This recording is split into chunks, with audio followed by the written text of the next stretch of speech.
Les médias français entrent en guerre contre Twitter et Elon Musk. Bonjour à tous, ici Tazio pour Culture Internet. Aujourd'hui, je vous parle de la façon dont Twitter esquive complètement le droit français depuis des années et comment ça impacte la presse.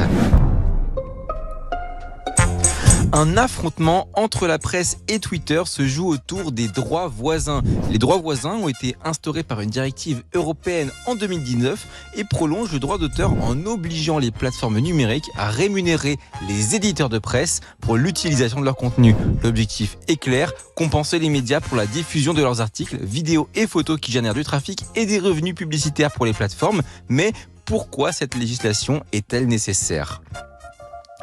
Parce que produire une information de qualité coûte cher. Les médias investissent dans des équipes, des enquêtes et des infrastructures pour répondre aux attentes de leurs lecteurs. Et face à cela, les plateformes qui captent l'essentiel des revenus publicitaires ont longtemps exploité ces contenus sans contrepartie, aggravant les difficultés financières de la presse. Les droits voisins visent donc à rééquilibrer ce rapport et à garantir une certaine justice économique. Si des géants comme Google et Meta ont finalement accepté de négocier avec les médias français après des années de tension, Twitter a pris une position diamétralement opposée. Depuis le rachat de la plateforme par Musk, celle-ci refuse catégoriquement d'entamer des discussions. Musk a même qualifié cette obligation d'étrange, arguant que Twitter générait du trafic pour les sites d'information et ne devrait donc pas les rémunérer. Cette position a déclenché une véritable fronde des médias français. Des acteurs majeurs comme Le Monde, Le Figaro et Le Parisien ont alors uni leurs forces pour engager des poursuites judiciaires. Leur objectif, contraindre Twitter à fournir des données financières pour évaluer le montant dû au titre des droits voisins. Ce n'est pas la première fois que Musk ignore ses obligations. En mai 2024 déjà, un tribunal parisien lui avait ordonné de s'y conformer sous peine d'amende. Pourtant, aucune démarche n'a été entreprise depuis. Alors pourquoi Twitter persiste-t-il dans ce refus alors que Google et Meta ont déjà cédé ? La réponse réside en partie dans le modèle économique de la plateforme.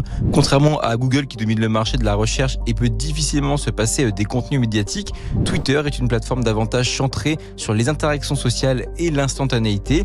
Musk parie peut-être que les utilisateurs ne quitteront pas Twitter, même sans contenu journalistique. Cependant, cette stratégie est risquée. Ce bras de fer juridique pourrait également nuire à sa relation avec les gouvernements européens qui cherchent déjà à réguler davantage les grandes plateformes depuis quelques années. Au-delà des considérations juridiques et financières, ce clash soulève une question fondamentale. Quelle place accordons-nous à l'information ? Les revenus générés par les droits voisins ne sont pas un caprice, ils représentent une garantie de pluralisme, d'indépendance éditoriale et de qualité dans un contexte où la désinformation prolifère. L'absence de rémunération affaiblit les médias traditionnels et renforce une dynamique préoccupante, la marchandisation de l'information.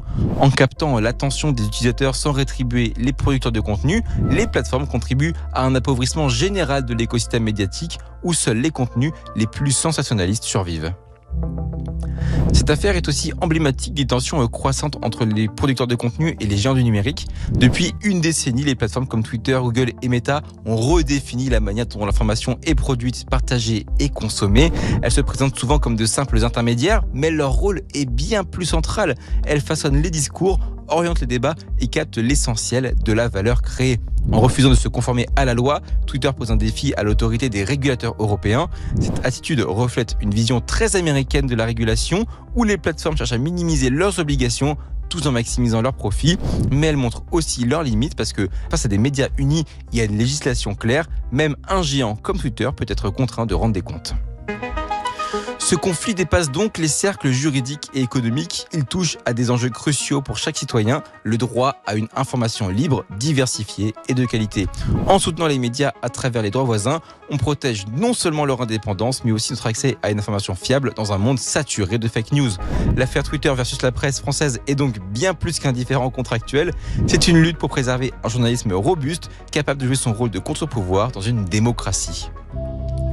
L'audience prévue en mai 2025 marquera un tournant décisif dans ce conflit, mais au-delà du verdict, cette affaire illustre une tendance plus large, la nécessité de réinventer le modèle économique des médias à l'ère du numérique, car si l'information devient un simple produit à exploiter sans rémunération pour ceux qui l'a créé, c'est tout notre rapport à la vérité qui est en jeu.